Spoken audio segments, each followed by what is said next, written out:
কোনো একটা পীর ওনা খারাপ সবক দেয় না। হ্যাঁ সুবহানাল্লাহ বলো, আলহামদুলিল্লাহ বলো, এই ধরনের ভালো ভালো ভালো ভালো উনি সবক দেয়। দেয় কি দেয় না ভাই?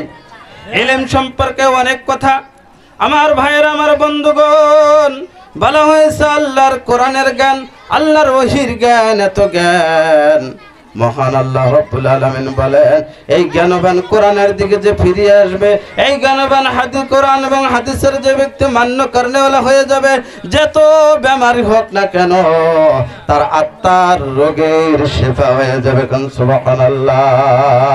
আল্লাহ রাব্বুল আলামিন কোরআন শরীফের মধ্যে বলেন, 11 নম্বর পারা যখন আপনি স্টাডি করবেন, মহান আল্লাহ রাব্বুল আলামিন ঘোষণা করেন, ইয়া আইয়ুহান নাস, হে গোটা বিশ্বের মানব মণ্ডলীরা, হে গোটা বিশ্বের মানব জাতিরা।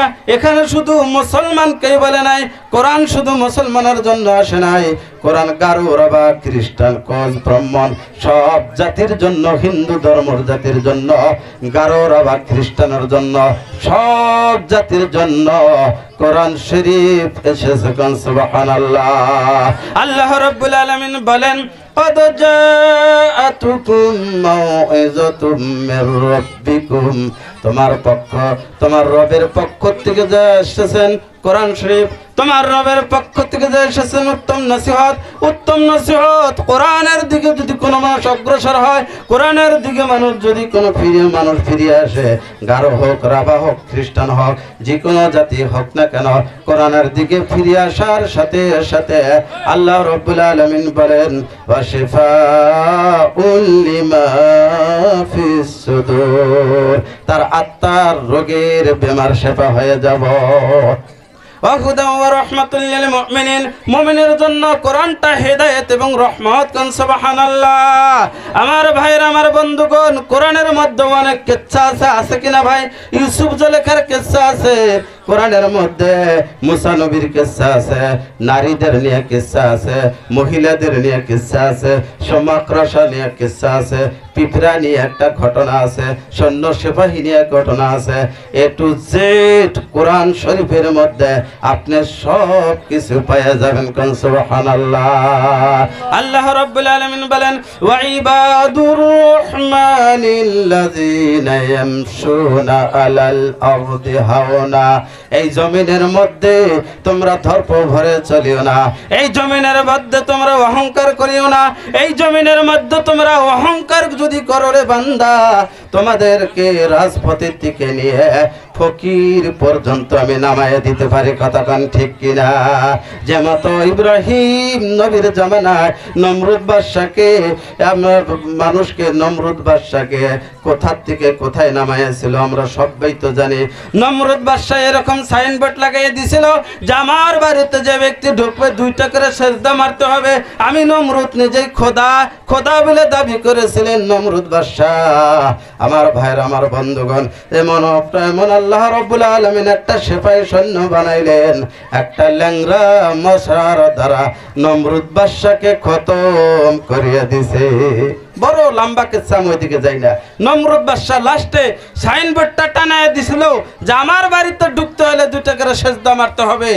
আর লাস্টে টাইম মশা যখন মগজের মধ্যে কামড় দেয়, পাগলা ধরে, তখন নমরুদ বাদশা সাইনবোর্ড উল্টাই দিছিল যে আমার বাড়িতে ঢুকতে গেলে 2টা করে জুতার বাড়ি মারতে হবে।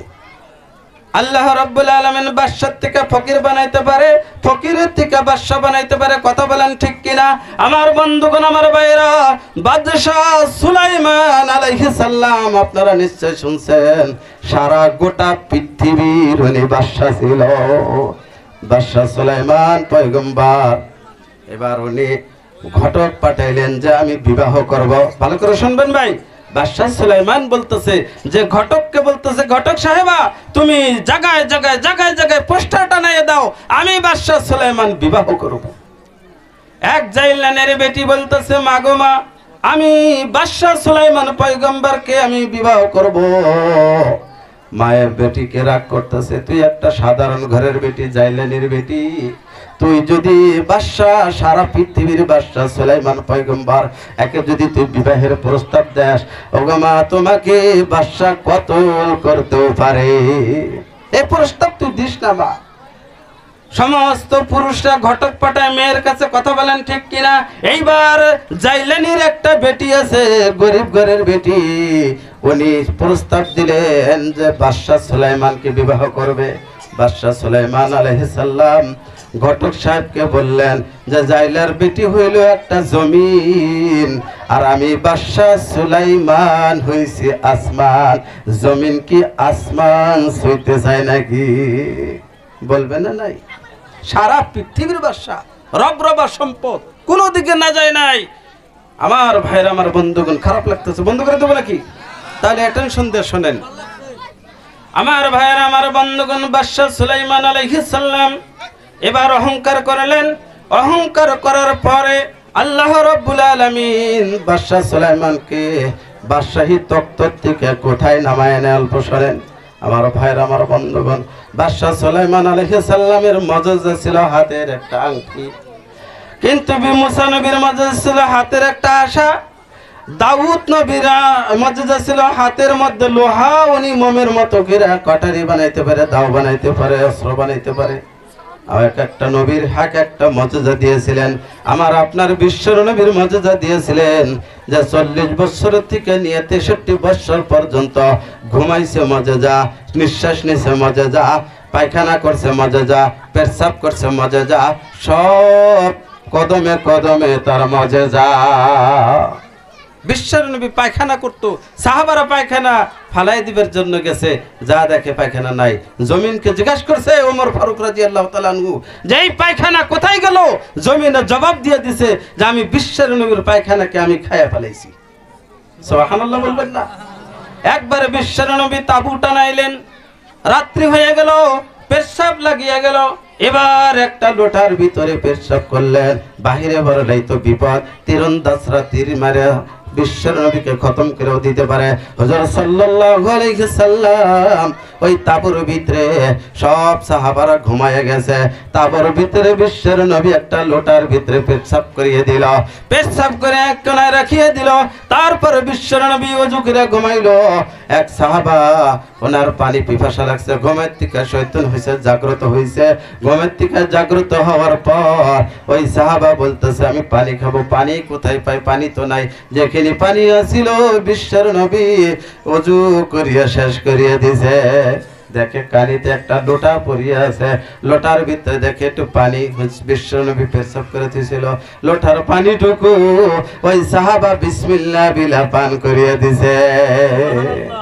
আমার ভাইয়ের, আমার বন্ধুগণ, সকালবেলা বিশ্ব নবী জনাবে রাসূলুল্লাহ সাল্লাল্লাহু আলাইহি সাল্লাম জিজ্ঞাসা করছে সাহাবারে, ওই কোনায় একটা লোটার মধ্যে পানি আমি থুয়ে দিছি, ওই পানিটা যা ওই পেশাব থুয়ে দিছি, পেশাবটা ফালাইয়া দিয়ে আসো।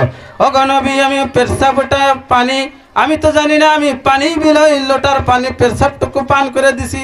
সাহাবা, তুমি পেশাব এবং পানির মধ্যে তুমি কি পার্থক্য পাও নাই? পেশাব তো এসিড ভাব লাগে, লাগে কিনা ভাই? পাকার মধ্যে পেশাব করুন, পাকা পুইরা যায় না ভাই? যায়। ওই সাহাবা, তুমি পেশাব পানির মধ্যে কোন পার্থক্য পাও নাই? বিশ্ব নবীকে সাহাবা বলতেছে, ইয়া রাসূলুল্লাহ, আমি যে প্রত্যেকদিন পানি পান করি, যেখানে স্বাদ পাই, আজকে ওই লোটার পানিটা আমি পান করার পর আগের থেকে কোটি কোটি গুণে আমি স্বাদ পাইয়া গেছি। সুবহানাল্লাহ। এই বিশ্বের নবীর মজেজা। আমার ভাইয়ের, আমার বন্ধুগণ, সব নবীর এক একটা করে মজেজা আছে, আছে না নাই ভাই? মজেজা নিয়ে অনেক কথা এসে গেল, আমি ওইদিকে লম্বা করব না, অন্যদিন সময় পেলে আমি বলবো। আমার ভাইয়েরা, বাদশাহ সুলাইমানের ঘটনা আমি বলতেছি। বাদশাহ সুলাইমান পয়গম্বরের মজেজা ছিল হাতের একটা আংটি। আমার ভাইরা, আমার বন্ধুগণ, ওই আংটিটা যে মানুষ পরিধান করবে, জিনে পরিধান করুক, মানুষই পরিধান করুক, হাতের আংটিটা যে ব্যক্তি পরিধান করবে, সমস্ত জিন দেও দানব, সমস্ত সব মানব দানব গুলা, পৃথিবীর সব মাখলুক গুলা তার তাবে হয়ে যাবে। কান সুবহানাল্লাহ। সুলাইমান আলাইহিস সালাম এবারে কি করলেন? তার কনিষ্ঠ একজন জিন্নাতকে রাখিয়া উনি গা ধোয়ার জন্য বাথরুমে গেলেন। আমার ভাইরা, আমার বন্ধুগণ, বাথরুমে যাওয়ার পর তার আংটিটা কনিষ্ঠ জিনের কাছে থইয়া গেল। আমার ভাইরা, আমার বন্ধুগণ, এবার জিন্নাত কি করলেন, হাতের আংটিটা নিজেই পরিধান করলেন, পরিধান করিয়া জিন্নাত এবার যায় রাজতক্তে বসলো, নিজে একটা সুরত ধরলো। জিন্নাত সুরত ধরতে পারে না নাই ভাই, সুরত ধরলো, সুরত ধইরা রাজতক্তে বসিয়ে গেল আমার বন্ধুগণ। এবার রাজতক্তে বসিয়ে গেলেন, সুলাইমান সাজিয়ে বসে গেল, আর প্রজাদেরকে হুকুম করলো, উজির মন্ত্রী সেপাই সৈন্যদেরকে হুকুম করলো যে একটা আমার মতো নকলি একটা সুলাইমান আসবে, তাকে মাইরা তক্তা বানায় রাজবাড়ির থেকে ফিরিয়ে দিও।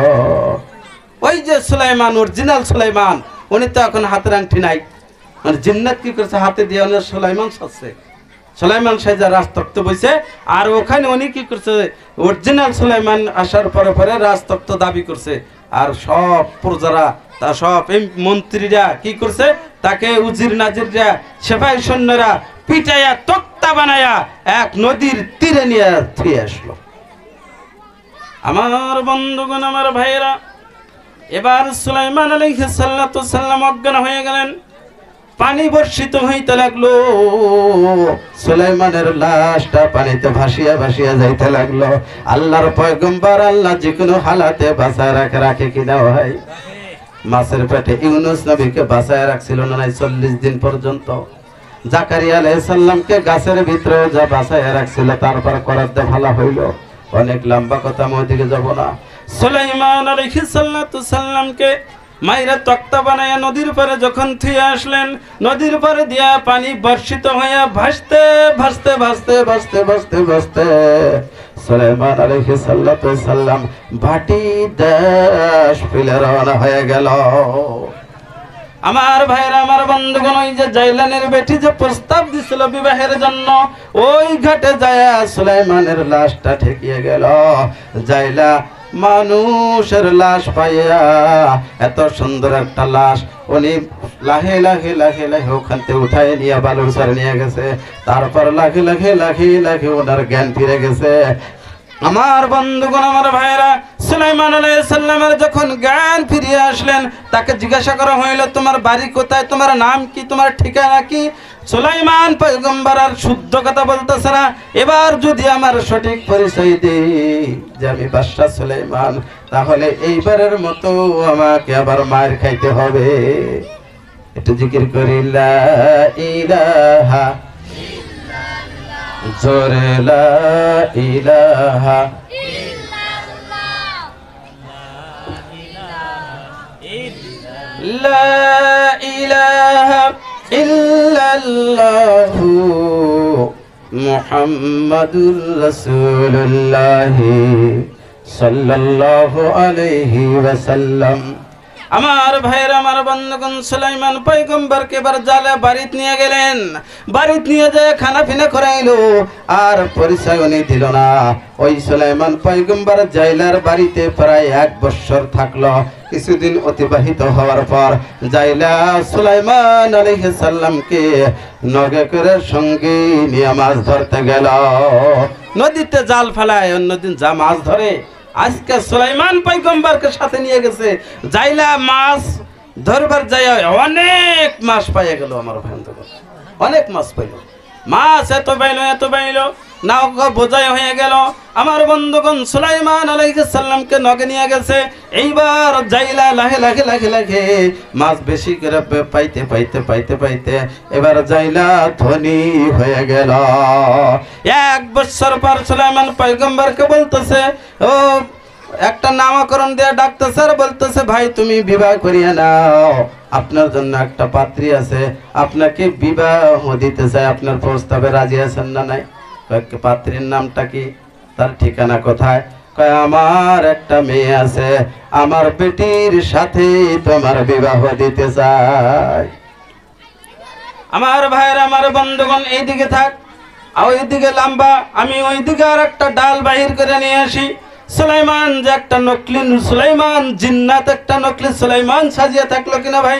ওই জিন্নাতকে তার কনিষ্ঠ আরো জিন্নাতরা আছে, পীরে চিনে পীরের খবর, কথা বলেন ঠিক কিনা? পীরে পীরের খবর জানে, মুরিদানেরা জাকির ভাইয়ের খবর জানে, এইভাবে ওলি আল্লাহরা ওলি আল্লাহর খবর জানে কিনা ভাই? আমার ভাইয়ের আমার বন্ধুগণ, জিন্নাতের খবর জানে। জিন্নাত এবার দেখতেছে যে এই যে রাজ তক্তে বসে আছে, ইনি তো সুলাইমান পয়গম্বর না, ইনি হইছে একটা জিন্নাত। অন্য জিনে নজর করে দেখতেছে সুলাইমান, উনি সুরত ধরছে ঠিক, কিন্তু আসলে সুলাইমান না। এবার বলতেছে তুই তো জিন্নাত, তোর কাছ থেকে আমি আংটি কারিয়ে নিব। এবার ওই জিন্নাতটা সুলাইমানের রূপ ছাড়িয়া দিয়া জিন্নাত ধারণ করে উনি উড়াল দিয়ে গেলেন। যাইতে যাইতে যাইতে যাইতে ওই নদীর মধ্যে আংটিটা ছাড়িয়ে দিল। এবার ওই যে জাইলা মাছ ফালাইছে, জাইলা মাছ ফালাইয়া জাল ফালাইয়া মাছ একটা ধরে, বড় মাছ একটা পাইছে। বড় মাছটা বাড়ি তাই না উনি খাওয়ার জন্য নিয়ে আসছে। জাইলার একটা বেটি ছিল, ওই বেটিকে মাছ কুটপার দিয়েছে, মা তুমি মাছটা কোটো। ওই মাছের গিলার ভিতরে একটা আংটি পেয়ে গেল। সুবহানাল্লাহ বলবেন না? আংটিটা আর কোনো আংটি না, ওইটা হলো সুলাইমান পয়গম্বরের আংটি। আমি শর্টকাট করতেছি, মুক্তাসার করতেছি। আমার ভাইয়ের আমার বন্ধুগণ, জাইলার তার বেটির সাথে বিবাহ দিবে। জাইলাক বলতেছে, জাইলা সাহেব আপনার যে বেটি আছে প্রায় ১-১০ বছর হয়ে গেল, ১ থেকে ১.৫ বছর হয়ে গেল, আপনার বেটি কোনোদিন আমি দেখি নাই। কিরকম পর্দানুসীন মেয়ে এটা, পয়গম্বরের স্ত্রী হবে, পর্দানুসীন তো হবেই উনি। আমার ভাইয়েরা আমার বন্ধুগণ,